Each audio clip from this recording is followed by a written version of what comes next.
ब्रह्म सूत्र के द्वितीय अध्याय के द्वितीय पाद के 6वें अधिकरण का हम लोग विचार कर रहे हैं।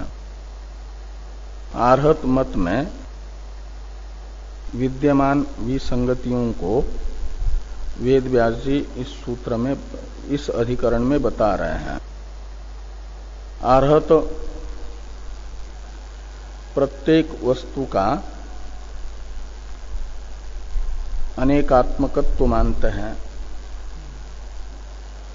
नानाविध वस्तु है उनके यहाँ, एक रूप नहीं है। स्याद अस्ति श्यान नास्ति इत्यादि सप्तभंगी नय के अनुसार सत्व असत्वादि परस्पर विरोधी धर्मों को लेकर के प्रत्येक पदार्थ अनेक रूप है। उनके इस अनेकांतवाद का प्रथम सूत्र से निराकरण करते हुए वेद व्यास जी ने कहा कि एक वस्तु का अनेकात्मत्व अनुचित है, उचित नहीं है। न यानी वस्तुनः अनेकात्मत्वम न युक्तम। क्यों? तो कहते एकस्मिन् असंभवात, यानी एक वस्तु में सत्व असत्वादि परस्पर विरोधी धर्म असंभव है, संभव नहीं है। तो इस प्रकार सूत्रार्थ भगवान भाष्यकार ने पहले संक्षेप में बताया और उसका विस्तार कर रहे हैं। इस सूत्र का जो संक्षेप में अर्थ बताया गया शुरू में, उसी का उपादन हो रहा है कि एक पदार्थ में सत्वादि परस्पर विरोधी अनेक धर्म नहीं रह सकते। तो कहा कि ये जो जीवादि 7 पदार्थ हैं, उनमें सप्तत्व संख्या और जीवत्वादि जो उनका आर्हतों ने स्वीकार किया हुआ स्वरूप है, उसके विषय में भी स्याद अस्ति श्यान नास्ति सप्तभंग प्रवृत्त होंगे तो मानना पड़ेगा कि जीवादि पदार्थों में सप्तत्व रहता भी है, नहीं भी रहता है। ऐसे जीवादि का जीवत्वादि स्वरूप है भी, नहीं भी। तो ये जो मत है एक प्रकार से संशयात्मक ज्ञान के तरह अनिर्धारित ज्ञान का प्रतिपादक बन करके अप्रमाण हो जाएगा। और इस प्रकार के अनिर्धारित अर्थ का ज्ञापन करने वाले जो हैं, वे भी एक प्रकार से अप्रमाण हो जाएंगे, अश्रद्धेय वचन हो जाएंगे, अनुपादेय वचन होंगे। इसे बताया गया कि अनिर्धारित अर्थम शास्त्रम प्रणयन मत्त उन्मत्त वत अनुपादे वचन स्यात्। इस वाक्य से भाष्य में बताया गया था।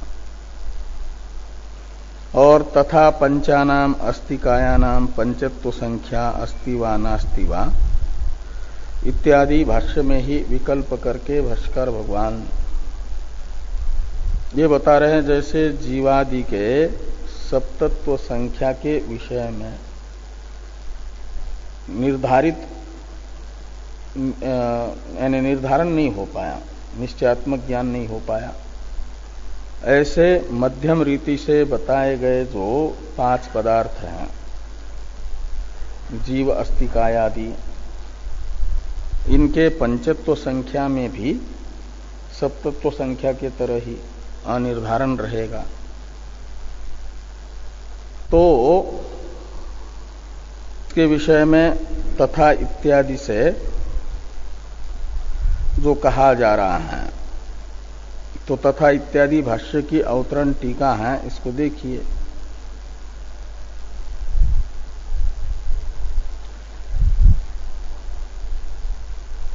अनेकांतवादे अस्तिकाय पंचत्वम अपि न स्यात् इत्याह तथा पंचानामिति।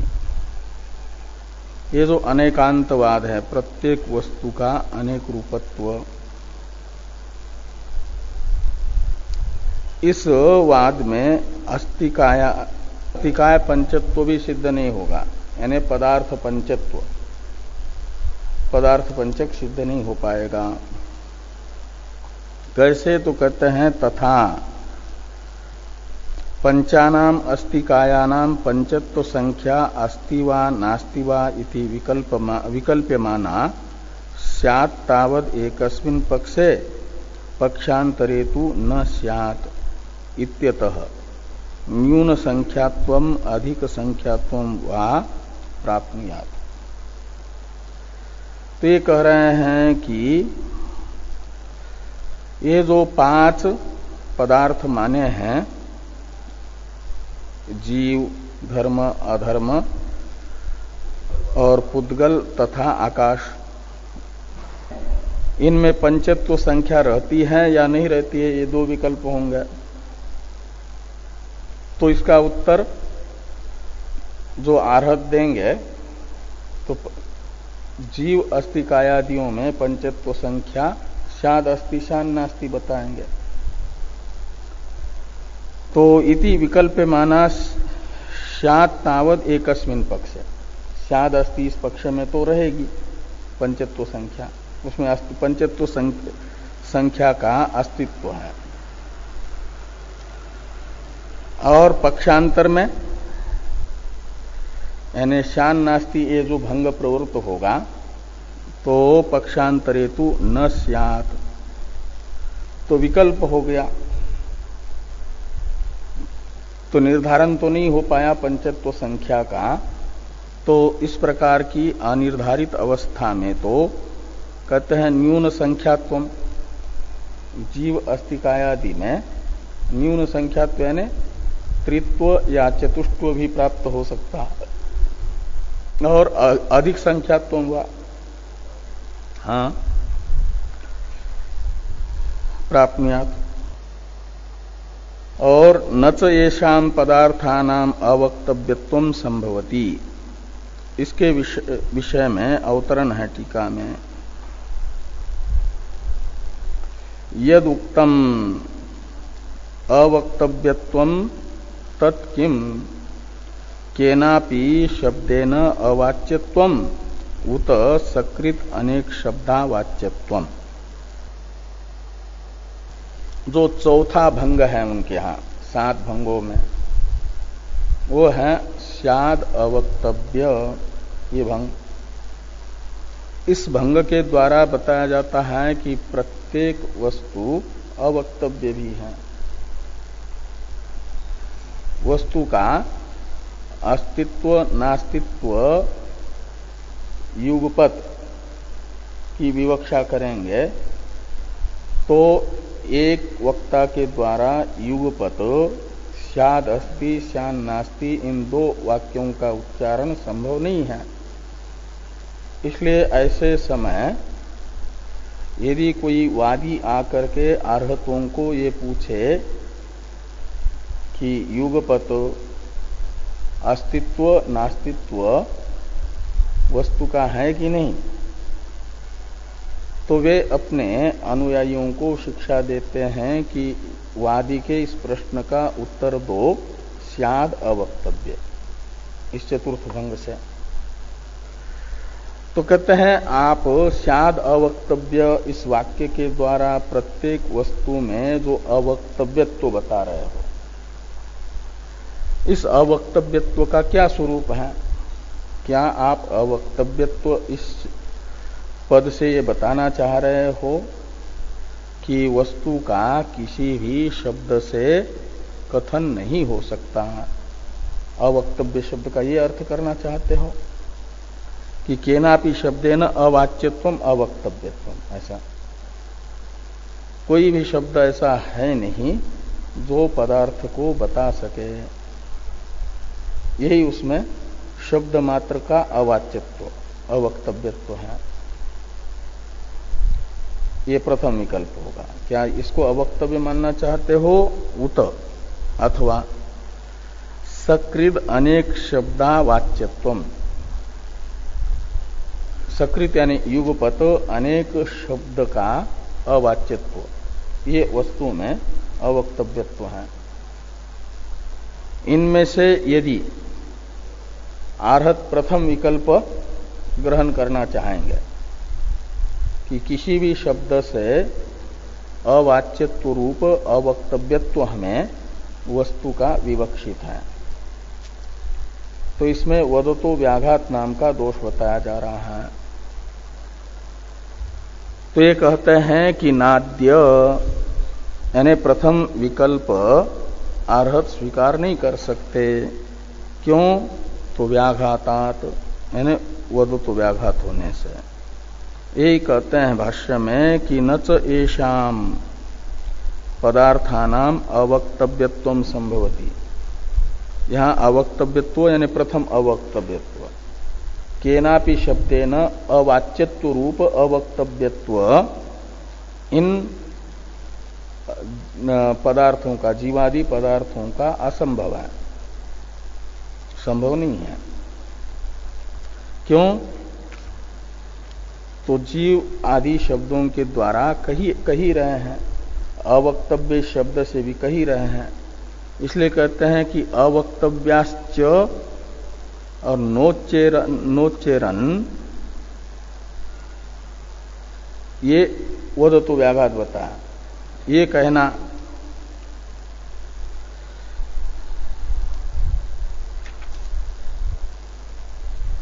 अवक्तव्यश्च अवक्तव्याश्च अवक्तव्याश्चेत ऐसा निकाल लो। अवक्तव्याश्चेत न उच्चेरन। यदि किसी भी शब्द से इनको कहना संभव नहीं है, केनापि शब्देन अवाच्यत्व है उनमें, तो फिर तो आपको जीव अस्ति का है, पुद्गल अस्ति का है और धर्म अस्ति का है, इन शब्दों का प्रयोग ही नहीं करना चाहिए। जीव अस्ति का इस शब्द से किसको कहना चाहते हो आप? पुद्गल अस्ति का शब्द से किसको कहना चाहते हो? इन्हीं पदार्थों को कहना चाहते हो। इधर तो अवक्तव्य भी कह रहे हो, केनापि शब्देन अवाच्यत्व भी कह रहे हो, और जीव अस्तिका इत्यादि शब्दों से उनको कह भी रहे हो। ये वदतो व्याघात है। एक प्रकार से कोई व्यक्ति ये कहे कि मैं गूंगा हूं, बोल करके मैं बोल नहीं सकता हूं, गूंगा हूं, तो ये बोल करके बताना ही एक सुनने वाला समझ जाता है कि ये गूंगा नहीं है। ऐसा ही हुआ, अवक्तव्य भी बता रहे हैं और उनको शब्दों से सुना भी दे रहे हैं, उनके वाचक शब्दों को।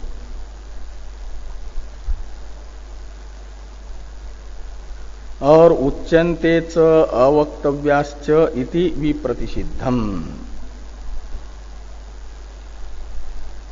तो उच्यन्ते च यानी अवक्तव्या इत्यादि शब्दों से बताए भी जा रहे हैं, उच्यन्ते च, और इधर आप कह रहे अवक्तव्याश्च, ये कहना विप्रतिषिद्ध यानी वदतो व्याघात है। उच्यन्ते के पास में टीकाकार कहते हैं ये शेष जोड़ना इधर वाले पृष्ठ पर कि अवक्तव्यादि पदई इति शेषः, उच्यन्ते के पास में ये जोड़ना। उच्यन्ते च यानी अवक्तव्यादि पदई ही उच्यन्ते च, अवक्तव्यादि पदों के द्वारा इनको बता भी रहे हैं, और इधर केनापि पदेन अवाच्यत्व रूप अवक्तव्यत्व भी उनमें बताया जा रहा है। ये विप्रतिषिद्ध है, विरोध है। तो इस प्रकार ये प्रथम विकल्प का निराकरण।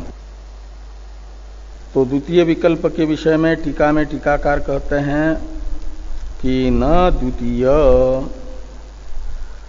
सकृत एक वक्त्री मुखज अनेक शब्दानाम अप्रसिद्धैर निषेधा योगात शेषस्यापि मुख भेदात। तो ये कह रहे न द्वितीय यानी सकृत अनेक शब्द वाच्यत्वम, ये अवक्तव्यत्व है। तो कह रहे हैं इसमें दोष आएगा। निषेध जो होता है प्राप्तो सत्याम निषेध, अवक्तव्यत्व बताया जा रहा है का अर्थ है युगपत अनेक शब्दों से अवाच्यत्व बताया जा रहा है, वाच्यता का निषेध कर रहे हैं। तो पहले युगपत अनेक शब्द का प्रयोग एक वक्ता के द्वारा संभव हो, एक वक्ता युगपद अनेक शब्दों का प्रयोग कर रहा है ऐसा कहीं न कहीं प्रसिद्ध हो, किसी पदार्थ को बताने के लिए एक साथ अनेक शब्दों का प्रयोग एक वक्ता के मुख से हो रहा हो किसी वस्तु को बताने के लिए, और तब उसका निषेध किया जा सकता है कि जैसे ये वस्तु एक वक्ता के द्वारा युगपद उच्चारित अनेक शब्दों का वाच्य है, अनेक शब्दों के द्वारा वक्तव्य है, ऐसे हम कह रहे हैं कि जीवादि पदार्थ अवक्तव्य का अर्थ युगपद एक वक्ता के द्वारा उच्चारित अनेक शब्दों से उच्यमान नहीं है, बताए नहीं जा सकते, ये अवक्तव्य का अर्थ है। ऐसा तब कहा जा सकता है जब एक वक्ता को युगपद अनेक शब्दों का उच्चारण करना संभव हो, लेकिन ये तो संभव ही नहीं है। तो ये अप्रसिद्ध है युगपद अनेक शब्द वाच्यत्व, ये अप्रसिद्ध है, और अप्रसिद्ध अर्थ का प्रतिषेध निरर्थक माना जाता है, प्राप्तो सत्याम निषेध सार्थक माना जाता है। ये अप्रसिद्ध प्रतिषेध करने की आपत्ति आएगी, जो प्राप्त ही नहीं है उसका निषेध कर रहे हो। ये यहां पर टीकाकार कह रहे हैं कि न द्वितीय, क्यों? तो कहते सकृत एक वक्त्री मुखज अनेक शब्दानाम अप्रसिद्धेर, अप्रसिद्धे ये पंचम्यंत है, अप्रसिद्धि शब्द का अप्रसिद्धे बना। सकृत यानी युगपत एक बार में ही, एक वक्त्री मुखज यानी एक ही वक्ता से निकले हुए, वक्ता के मुख से निकले हुए अनेक शब्द की अप्रसिद्धि है। इसलिए एक वक्ता के मुख से एक बार में अनेक शब्द निकलेंगे ही नहीं, तो उनका अवाच्य पदार्थ है ये बताना, ये अप्रसिद्ध प्रतिषेध हो जाएगा। यदि आर्हत ये बताएं कि अनेक मुख वाला है, 1000 मुख है शेष के, तो शेष व्यक्ति तो एक है, और वह जो है अलग अलग मुखों से अलग अलग शब्दों का युगपद उच्चारण कर सकता है, अनेक शब्दों का। तो कहते शेषस्यापि मुख भेदात, तो शेष के तो अलग अलग मुख होने से उन मुखों से वो माना जाएगा। ऐसे तो भगवान के भी अनेक मुख है, तो भगवान सहस्र शीर्षा है, तो वो अनेक मुख एक व्यक्ति के नहीं माने जाएंगे। एक प्रसिद्ध है, एक व्यक्ति का एक मुख होता है, तो शेष के तरह आर्हत के अनेक मुख थोड़ी हैं कि जो अनेक मुखों से वो बता रहे और उसको संभव बताया जाए। हाँ, अच्छा, हाँ, युगपद, अच्छा एक साथ, हाँ अलग अलग। तो यहां पर भी ये बता रहे हैं कि लेकिन वो मुख भेद हो गया, तो शेषस्यापि मुख भेदात, इसलिए कहा कि मुख भेद होने से वो संभव है। ऐसे फिर रावण के तरह और शेष के तरह अनेक मुख मानने पड़ेंगे और तब जा करके युगपद अनेक अर्थ अनेक शब्दों का उच्चारण संभव है और उसकी वाच्यता संभव है पदार्थ में, उसका निषेध किया जाए अवक्तव्य बता करके। आगे हैं न च अर्थस्य युगपद विरुद्ध धर्म वांछायाम वक्तुर मुकत्व मात्रम अवक्तव्य पदेन विवक्षितम इति वाच्यम। यदि कोई ये कहता है आर्हत, ये तीसरा विकल्प बताया जा रहा है, यदि आर्हत ये बताए कि हमें स्याद अवक्तव्य इस चतुर्थ भंग से पदार्थों का जो अवक्तव्यत्व विवक्षित है वह अवक्तव्यत्व इस प्रकार का है, उसका स्वरूप ये है कि कोई पदार्थों में युगपत विरुद्ध धर्म को बताने की इच्छा करेगा, वांछा करेगा, तो उस समय वक्ता का बोल उन परस्पर विरोधी धर्मों को एक ही वस्तु में बताने वाले शब्दों का वक्ता के द्वारा उच्चारण न हो पाना, मौन रह जाना, मुक रहना उस समय, ये मुकत्व रूप वक्ता का अवक्तव्यत्व हम मानते हैं पदार्थों में। और वो भी कब? तो ऐसी अवस्था में कि अर्थस्य यानी जीवादि पदार्थस्य युगपद विरुद्ध धर्म वांछायाम एक क्षणावच्छेदेन सत्वादि परस्पर विरोधी धर्मों की इच्छा हो जाएगी पदार्थ में। उस समय यदि कोई वादी आकर के ऐसी इच्छा करके पूछे आर्हतों को, तो आर्हत उस समय मूक रहेंगे। ये वक्ता का यानी प्रतिवक्ता का, प्रतिवादी का जो मुकत्व मात्र, यही अवक्तव्यत्व है, मुकत्व रूप। मुकत्व मात्रम अवक्तव्य पदेन विवक्षितम, ऐसा यदि आर्हत कहना चाहेंगे, कहते इति न वाच्यम, ये भी नहीं कहा जा सकता। क्यों? तो कहते तादृश वांछाया एव अनुत्पत्ते है, इस प्रकार की इच्छा ही नहीं हो पाएगी। तादृश वांछाया एव अनुत्पत्ते है,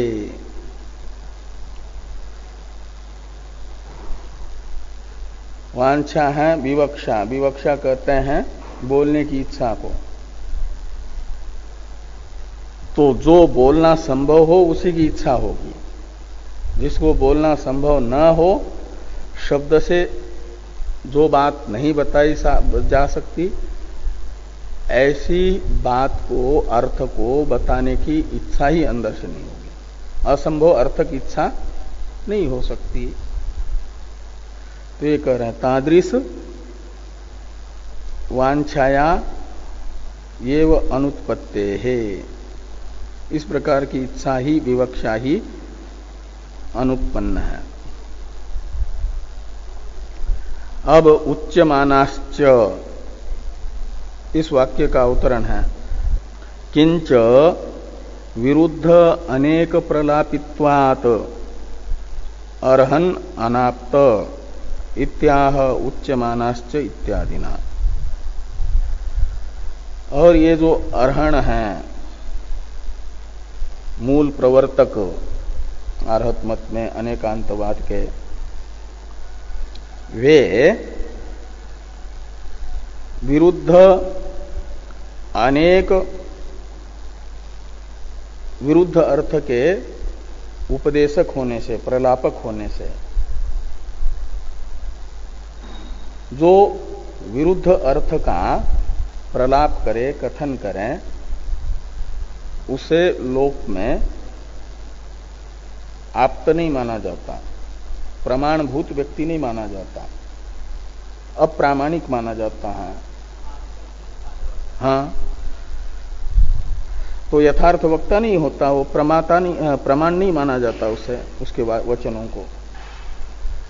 इसलिए परस्पर विरुद्ध अनेक धर्मों को एक वस्तुओं में बताने वाले जो अनेकांतवाद के मूल प्रवर्तक, उनमें भी अनाप्तत्व की, अयथार्थ वक्तृत्व की आपत्ति आएगी। ये अयथार्थ अर्थ के वक्ता हैं, उपदेशक हैं, ये मानने की आपत्ति आएगी। ये कह रहे हैं कि उच्यमानाश्च तथैव अवधार्यन्ते नावधार्यन्ते इति च तथा अवधारण फलम सम्यक दर्शनम अस्ति वा नास्ति वा एवं तद विपरीतम असम्यक दर्शनम अपि अस्ति वा नास्ति वा इति प्रलपन मत्तोन्मत्त पक्षस्यैव स्यात् न प्रत्यायितव्य पक्षस्य। तो तीन हेतुओं से अनाप्तत्व बताया जा रहा है। तीन हेतु बताए गए कि पहला है इति च, यहां तक उच्यमानाश्च तथैव अवधार्यन्ते न अवधार्यन्ते इति च, इसका अन्वय करिए प्रलपन के साथ। इति च प्रलपन मत्तोन्मत्त पक्षस्यैव स्यात् न प्रत्यायितव्य पक्षस्य। और प्रलपन में क्षत्रिय प्रत्यय है हेतु अर्थ में। उन्मत्त पक्ष का मतलब हुआ अनाप्त पक्ष, और प्रत्यायितव्य पक्ष है आप्त का पक्ष, यथार्थ वक्ता। उन्मत्त पक्ष है अनाप्त, अयथार्थ वक्ता। तो उन्मत्त पक्ष से वश्यात का मतलब अनाप्त ही होगा, अयथार्थ वक्ता ही माना जाएगा। किसको? अनेकांतवाद के मूल प्रवर्तक को। क्यों उन्मत्त पक्ष का ही माना जाएगा? प्रत्यायितव्य पक्ष का यानी यथार्थ वक्ता के पक्ष में वे क्यों नहीं जाएंगे कोटि में? तो कहा कि उच्यमानाश्च तथैव अवधार्यन्ते न अवधार्यन्ते इति च प्रलपन, ये हेतु है। क्योंकि कह रहे हैं कि जैसा हम बता रहे हैं, उच्यमाना यानी अस्माभिः उच्यमाना जीवादयः पदार्था, हमारे द्वारा बताए जाने वाले जो जीवादि पदार्थ हैं, हम जैसा बता रहे हैं तथैव अवधार्यन्ते, वैसे ही बताए जा सकते हैं स्याद अस्ति, जब ये वाक्य प्रयोग करेंगे। और स्यान नास्ति प्रयोग करेंगे तो न अवधार्यन्ते, नहीं भी अवधारित हो सकते। हम जीवादि पदार्थों का जैसा स्वरूप बता रहे हैं ऐसा हो भी सकता है, नहीं भी हो सकता है। स्याद अस्ति स्यान नास्ति, जीवत्वादि इति प्रलपन, ऐसा बताने से उन्मत्त पक्ष से वश्यात, यानी अयथार्थ वक्ता के कोटि में ही जाएंगे अर्हन, न प्रत्यायितव्य पक्ष से यानी यथार्थ वक्ता के कोटि में नहीं आएंगे। यथार्थ वक्ता होता है श्रद्धेय वचन, उपादेय वचन। एक हेतु ये हुआ। दूसरा हेतु बताया जा रहा है तथा तद अवधारण फलम सम्यक दर्शनम अस्ति वा नास्ति वा इति प्रलपन मत्तोन्मत्त पक्षस्य व स्यात् न प्रत्यायितव्य पक्षस्य। तो जीवादि पदार्थों के उपदेश का जो फल है वो क्या है? सम्यक दर्शन। और वो सम्यक दर्शन के विषय में भी वो वस्तु होने से स्याद अस्ति शान नास्ति लगेगा। तो हम जो जिन जीवादि पदार्थों का उपदेश कर रहे हैं उनके अवधारण का फल सम्यक दर्शन हो भी सकता है, नहीं भी हो सकता है, ऐसा बताने वाले अर्हन् उन्मत्त पक्षस्यैव स्यात्, मत्तोन्मत्त पक्षस्यैव स्यात् न प्रत्यायितव्य पक्ष से, दूसरा हेतु हुआ। और तीसरा हेतु बताया जा रहा है एवं तद विपरीतम असम्यक दर्शनम अपि अस्ति वा नास्ति वा इति प्रलपन। तो तद विपरीतम असम्यक दर्शनम यानी उदाहरण का फल जो सम्यक दर्शन है उस सम्यक दर्शन से विपरीत वो हो गया असम्यक दर्शन। वह भी हो सकता है, नहीं भी हो सकता है, ऐसा बताने वाले अनाप्त ही होंगे, आप्त नहीं हो सकते। अयथार्थ वक्ता ही माना जाएगा इनको, यथार्थ वक्ता कोटि में नहीं आ सकते।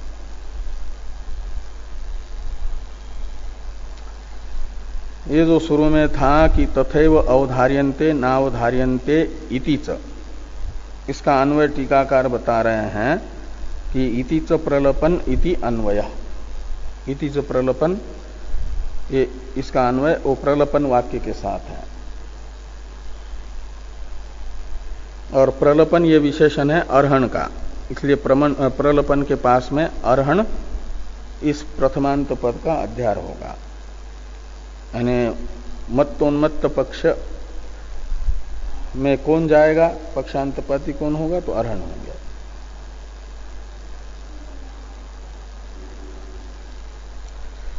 मत्तोन्मत्त पक्ष का अर्थ कर रहे हैं अनाप्त पक्ष सेव अंतर्गत स्यात्, और प्रत्यायितव्य पक्ष का अर्थ कर रहे हैं कि आप्त पक्ष से, और न शुरू में ही है प्रत्यायितव्य के पास में, वो न भी यहां लगेगा। न आप्त पक्षस्य अंतर्गत स्यात् ऐसा लगाना। आप्त पक्ष अंतर्गत नहीं हो पाएंगे, यथार्थ वक्ता नहीं बन पाएंगे। भाष्य में जो दूसरा वाक्य आ रहा है स्वर्गाप वर्गयोश्च पक्षे भावः पक्षे चाभाव इत्यादि, इसकी अवतरण टीका है इतश्च असंगतो अनेकांतवाद इति आह स्वर्गेति। कहते हैं कि इसलिए भी अनेकांतवाद असंगत है, इसे सुसंगत नहीं कहा जा सकता। क्यों?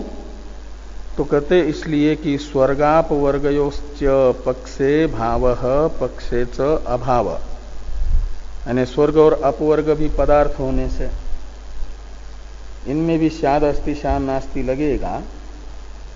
तो स्याद अस्ति पक्ष में उनका अस्तित्व, शान नास्ति पक्ष में अभाव। तो स्वर्ग और अपवर्ग के पक्ष में भाव यानी सत्व को और पक्ष में अभाव यानी असत्व को, ऐसे ही तथा पक्षे नित्यता, तो स्वर्ग नित्य है, नित्य तो अनित्यता और अनित्यता को लेकर के चलेगा कि नित्य है एक पक्ष में, दूसरा पक्ष कहेगा शान नास्ति अनित्य है। तो पक्षे नित्यता पक्षे च अनित्यता इति अनवधारणायाम प्रवृत्ति अनुपपत्ति। जब स्वर्ग और अपवर्ग के स्वरूप का अवधारण नहीं हो पाएगा फल के, तो स्वर्गापवर्ग के साधन में उनके अनुयायियों की प्रवृत्ति नहीं हो पाएगी, प्रवृत्ति अनुपपत्ति। और आगे जो दूसरा वाक्य है अनादि सिद्ध जीव प्रभृति नांच, तो जीव नाम का जो एक अस्तिका है, जीवास्तिका, इसके 3 भेद बताए थे ना उन्होंने टीका में, पूर्व पक्ष का। हाँ, नित्य सिद्ध और एक साधना से सिद्ध होने वाले और दूसरे बद्ध। ये 3 प्रकार के जीव हैं। उन 3 प्रकार के जीवों का भी निर्धारण नहीं हो पाएगा। शाद अस्ति शान नास्ति वहां भी प्रवृत्त होगा। तो इसके विषय में कह रहे हैं अनादि सिद्ध जीव प्रभृतिनांच इत्यादि वाक्य से भाष्कर भगवान। इसका अवतरण है टीका में कि किंच अनादि सिद्धो अर्हन मुनि ही। अनेकांतवादियों का कथन है कि अर्हन मुनि जो हैं इस मत अनेकांतवाद के प्रवर्तक, वे अनादि सिद्ध हैं, स्वतः सिद्ध हैं। और अन्य तो हेतु अनुष्ठानात् मुच्यन्ते। बाकी जो मुक्ति का साधन बताया है निर्जर, मुक्ति के प्रतिबंधक कल्मषों को तप्त शिलारोहणादि रूप तप करके जो दूर करते हैं वे मुक्त होते हैं। उन्हें कहा जाता है हेतु के, यानी मोक्ष के हेतु का अनुष्ठान करने से मुक्त होने वाले जीव। साधना करते हैं साधक बन करके, फिर मुक्त होते हैं। ये दूसरे कोटि के जीव। और तीसरे कोटि के जीव हैं बद्ध, अनअनुष्ठानात्, यानी मोक्ष के साधन का अनुष्ठान न करने से। और 8 प्रकार का जो कर्म है वही करते रहेंगे, तो उससे फिर क्या हो जाता है, वे बंधन में ही पड़े रहते हैं। तो अनअनुष्ठानात् बध्यन्ते इति आर्हत तंत्र अवधृत स्वभावानाम त्रिविध जीवानाम त्रैविध्य नियमोपि न स्यात् इत्याह अनादिति। जैसे अस्तिकायों के पंचत्व का नियम नहीं रह पाया, जीवादि 7 पदार्थों के सप्तत्व का नियम नहीं रह पाया, ऐसे जीवों की जो अवान्तर संख्या बताई, त्रित्व संख्या, वो भी सिद्ध नहीं हो पाएगी, उसका भी नियम नहीं रह पाएगा इस मत में। यानी कि कोई भी नियत स्वरूप रहेगा ही नहीं किसी वस्तु का। शाद अस्ति शान नास्ति, ये जो है नियतता का, वस्तु के स्वरूप के नियतता का भंग करेगा, उच्छेद करेगा। तो इस अभिप्राय से वाक्य हैं भाष्य में कि अनादि सिद्ध जीव प्रभृतिनांच स्वशास्त्र अवधृत स्वभावानाम अयथावधृत स्वभावत्व प्रसंग। अनादि सिद्ध जीव प्रभृति नाम में प्रभृति शब्द से बाकी 2 जीवों को लेना। अनादि सिद्ध एक जीव हुए अर्हण, और बाकी 2 जीव प्रभृति शब्द से ग्राह्य, साधना से मुक्त होने वाले और बद्ध। इन तीनों जीवों का स्वशास्त्र यानी आर्हत शास्त्र, और उन आर्हत शास्त्र में अवधृत जो स्वभाव है इन जीवों का, अवधृत यानी निर्धारित, तो आर्हत शास्त्र में इन तीनों प्रकार के जीवों का जो निर्धारित स्वभाव हुआ, स्वरूप हुआ, आर्हन में अनादि सिद्धत्व, साधकों में साधना से फिर मुक्तत्व, और बाकी में बद्धत्व। ये जो स्वभाव हुआ, स्वरूप हुआ इनका, उनके शास्त्र के द्वारा प्रतिपादित हो।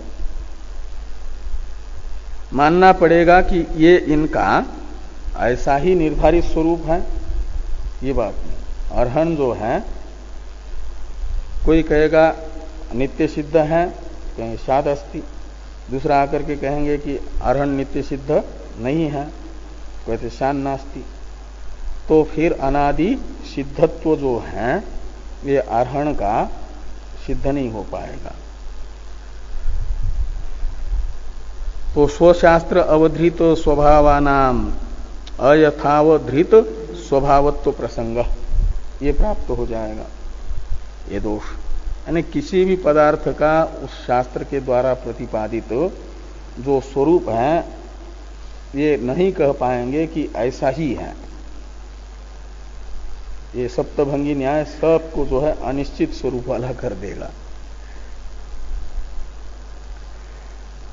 अब ये उपसंहार वाक्य आ रहा है, एवं जीवादिषु पदार्थेषु इत्यादि। इसका अवतरण है टीका में कि प्रपंचितम सूत्रार्थम निगमयति एवं इति नैकस्मिन् असंभवात। इस सूत्र का जो विस्तार से अर्थ बताया भाष्य में, हाँ भाष्यकार भगवान ने, उसका अब निगमन कर रहे हैं, ने उपसंहार कर रहे हैं। एवं जीवादिषु पदार्थेषु एकस्मिन् धर्मिणि सत्वासत्वयोर विरुद्धयोर धर्मयो असंभवात सत्वेच एकस्मिन् धर्मे असत्वस्य धर्मांतरस्य असंभवात असत्वेच एवं सत्वस्य असंभवात असंगतम इदम आर्हतम मतम। ते कह रहे हैं जो जीवादि पदार्थ हैं, चाहे 7 मान लो या जीव अजीव 2 मान लो या 5 मान लो, जीव अस्तिकायादि, विस्तार से 7, मध्यम रीति से 5 और संक्षेप से 2, ये जितने भी पदार्थ हैं, इन जीवादिषु पदार्थेषु एकस्मिन् धर्मिणि सत्वा सत्वयोर विरुद्धयोर धर्मयो असंभवात। इन 7 पदार्थों में से, जीवादि पदार्थों में से किसी भी पदार्थ में सत्व असत्व रूप जो परस्पर विरोधी धर्म है दो, एक साथ संभव नहीं है, असंभवात। सत्वासत्व रूप परस्पर विरोधी धर्म का एक धर्म में यानी पदार्थ में, एक आश्रय में असंभव होने से। कैसे असंभव है इसी को स्पष्ट कर रहे हैं कि सत्वेच एकस्मिन् धर्मे असत्वस्य धर्मांतरस्य असंभवात। यदि सत्व रूप धर्म को स्वीकार कर लेंगे तो असत्व रूप जो दूसरा विरोधी धर्म है वो नहीं रह पाएगा। और असत्वेच या असत्व रूप धर्म को स्वीकार करते हैं तो असत्वेच एवं यानी सती असत्व धर्म को स्वीकार करने पर क्या होगा कि सत्वस्य असंभवात, सत्व धर्म संभव नहीं होगा। इस प्रकार ये सत्व असत्व परस्पर विरोधी दो धर्म एक वस्तु में रह नहीं सकते। और इन्हीं को बता रहे हैं स्याद अस्ति स्यान्नास्ति से, एक वस्तु में जो परस्पर विरोधी सत्वासत्वादि धर्म संभव नहीं है, उन्हीं असंभव धर्मों को एक वस्तु में बताने वाला ये शास्त्र है। इसलिए ये जो है अनुपपन्न है, विसंगत शास्त्र है। तो असंगतम इदम आर्हतम मतम, असंभव अर्थ का प्रतिपादक होने के कारण ये जो है असंगत मत है। आगे हैं भाष्य में ही, येतेन अनेकानेक नित्यानित्य व्यतिरिक्तादि अनेकांत अभ्युपगमा निराकृता मंतव्या।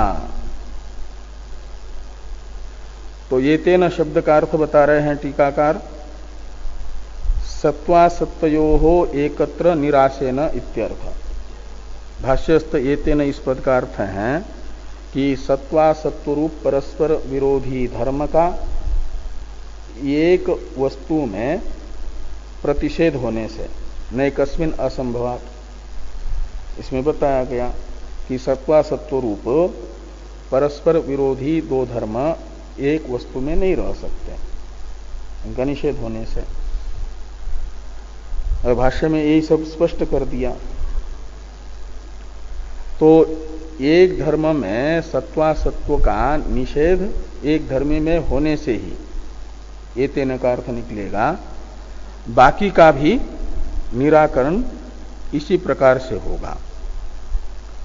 यदि ये कहना चाहें कि जीव एक है कि अनेक हैं, तो ये एकत्व अनेकत्व परस्पर विरोधी धर्म को लेकर के भी यही होगा, स्याद् अस्ति स्यान् नास्ति। तो एकत्व अनेकत्व भी परस्पर विरोधी धर्म होने के कारण सत्वासत्व जैसे असंभव है, ऐसे एकत्व अनेकत्व भी एक वस्तु में असंभव है, यह अर्थ निकलेगा। ऐसे ही नित्यत्व अनित्यत्व और व्यतिरिक्तत्व अव्यतिरिक्तत्व आदि शब्द से और भी विरोधी धर्मों को लिया जा सकता है। वक्तव्यत्व अवक्तव्यत्व आदि इन सब परस्पर विरोधी धर्मों का ग्रहण करके जो प्रत्येक वस्तु का अनेकांतत्व बताते हैं, वह अनेकांतत्व अभ्युपगम